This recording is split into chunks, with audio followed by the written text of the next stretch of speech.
sorry, let's just continue the next video. I mean the previous video. I think let me just show you here, but the bigger screen was a little bit fine, man.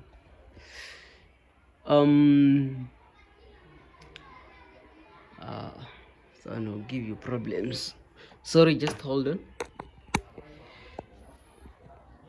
So what happens is that once you log into your account, you are automatically the charts will come. Automatically the charts will come, and on the computer your pairs and your commodities are displayed down here. Just follow my arrow. They are displayed down here. So what do you do when you see a play chart like that?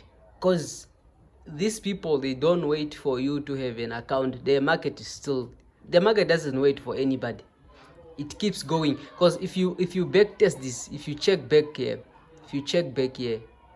the market has moved up and down. A lot has happened, and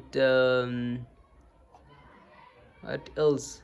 Yes, they don't wait for anybody, and when they are doing your analysis, they also, you need to look at how the market has been moving before you logged in, or before you start trading such such pair. So what happens is that you have to look once after you are done backtesting the pair or the commodity or whatsoever the product is. You need now to look at where is the market standing. What candlesticks are there? I mean, what kind of forces are more frequently happening? So the forces that we are talking here, we are talking about the down forces and the upper forces. That's why we have what upper trend or downtrend. So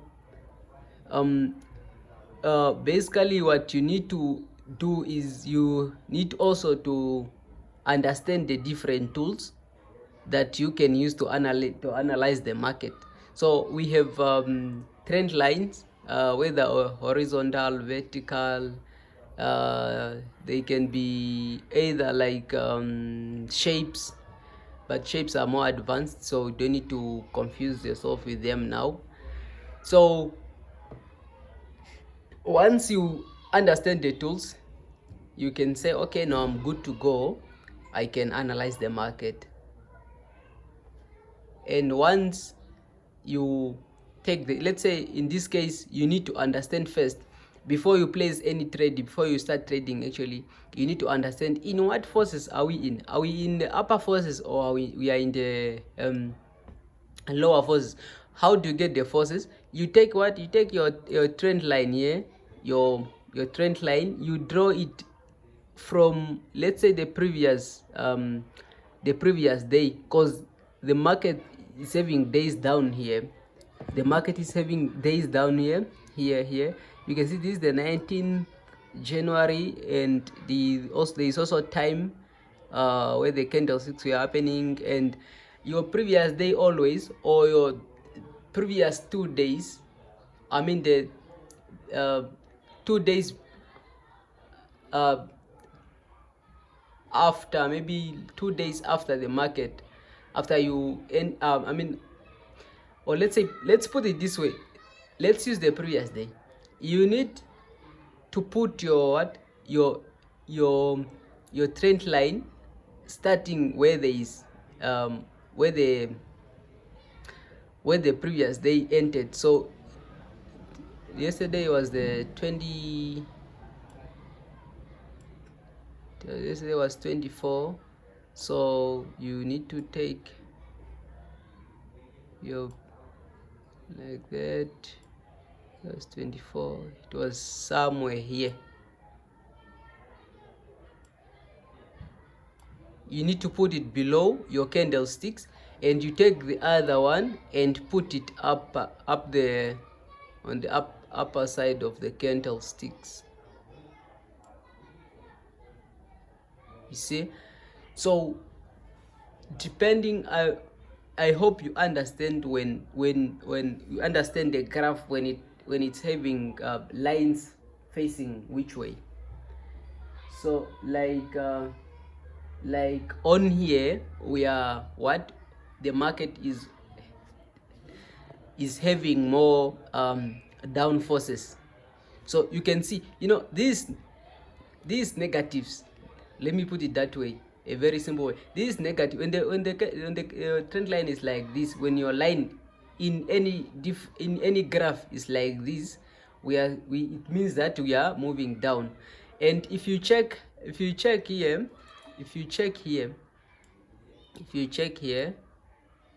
very simple ones. If you check here,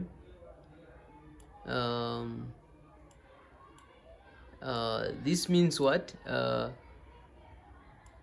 You know, these lines, if you look at them, these lines are giving you two different directions. This here, the market is having much up movement at this side, and these lines, the market is having what? Or we can even just take it here. We can take it from here. You can take it from there. You can take it as long as these lines must be touching at least two positions or two candlesticks, 2 points, 1 2 1 2 1 2 3 1 2. So here it's what? Here we are given what? Upper trend, and the market is changed and goes what? Goes to the downtrend. So if we are in an upper trend, please, if we are in an upper trend, whatever trade you are placing, it should be a buy. When we are in upper trend, whatever trade you are placing, please, it should be what? A buy. Because if you sell the market, let's say you have seen like what happened here. The market was buying and a bearish candle happens. So you'll be like, no, the market is changing directions. The market is changing directions, I should sell. So here you are not supposed to sell, because the market, you have entered the market here, you bought here, and you keep holding until the market goes up. These candlesticks, as long as they are not touching this line here, they shouldn't shake you. As long as they are not touching this line here, down here, so you are still holding the market. It goes up, it formed a doji candlestick here. I'll explain the meanings of candlesticks later. Let me just use them now, even though you don't understand their meanings. And the market start pushing up again, pushing up until it hits what? It hits your once the candlestick hits this line, I recommend you to do what? To close your trades. Once you close, if it hits here, that's already a confirmation that the market is about to change directions. That's why once it hits here, it started what? Going down. It made a few upper movements here, but the forces were too big for down moments. It keeps going down. Now the market has hit this our trend line here. So it's changing directions. But once it hits here again and break through this, if it breaks through, you are expecting this market to come and test this level here where it previously changed its directions. So once it breaks through, you are expecting the market to go up to this level. That's what happens actually. So that's how people analyze the market. And once you analyze the market, you'll be like, okay, now how do I place my trades?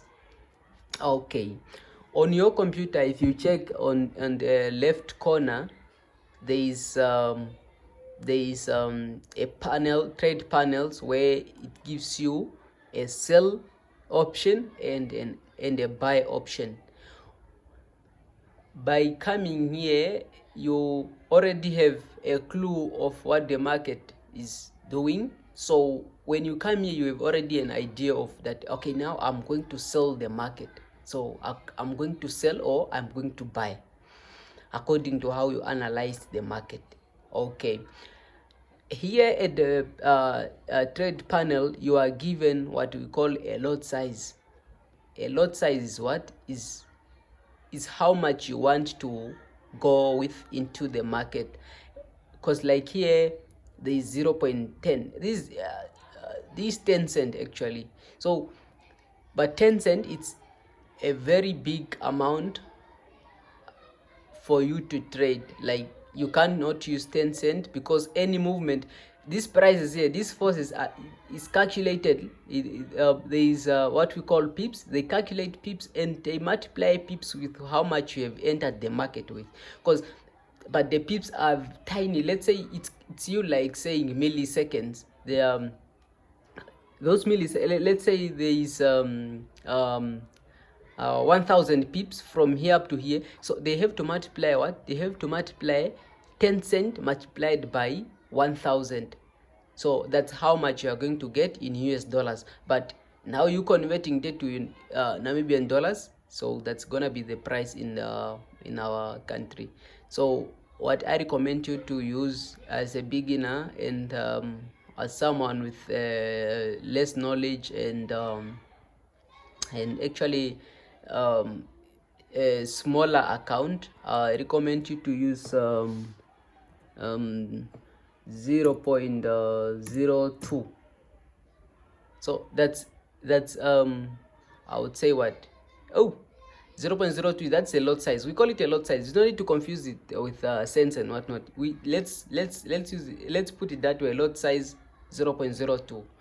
So because here the market is changing directions, and it's currently moving. You can see it's moving, and also here it gives you when it's red, that says the market is kind of like gaining down moments. But when it's blue, it's saying, we are in the upper trend, so we are buying. So how do you place it? You just click on here. Once you enter the lot size, you click on buy. It's just loading because of the network. It's loading because of the network, but it will place the order late. Okay, you see we are in here. It says it's a buy 0.02 at the price is given. You bought at 1.12761. So how do you get into profits? Because now here we are in okay, there is profits, some few profits. And how do we get into profits? We get into profits because our ask price, because the market has, because these people are clever. The broker also wants to make money. They have two prices. They have the market price and the ask price. That's why when you place a trade, it doesn't automatically goes into profits. You have to wait for a certain pips, or maybe for a certain seconds, or maybe hours, or maybe minutes to get into profits. You see, like that we are into profits because our ask price, by buying here, we mean the market will go up.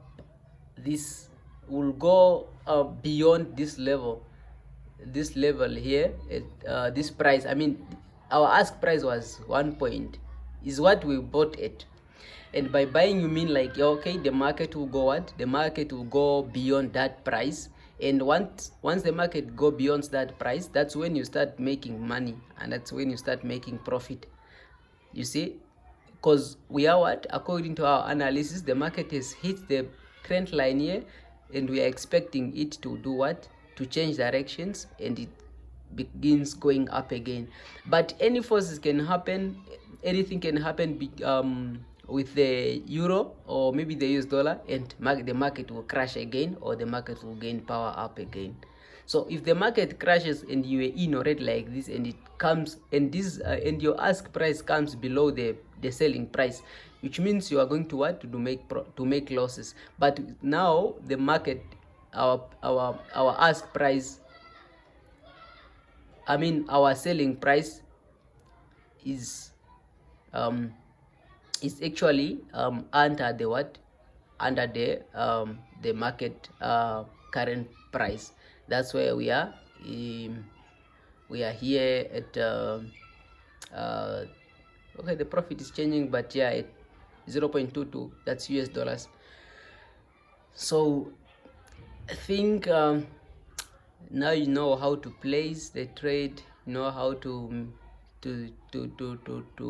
check, I mean to actually get your trend, whether it's uptrend or downtrend. So what I'm gonna teach you next is what we call support and resistance in a different kind of advanced market structure.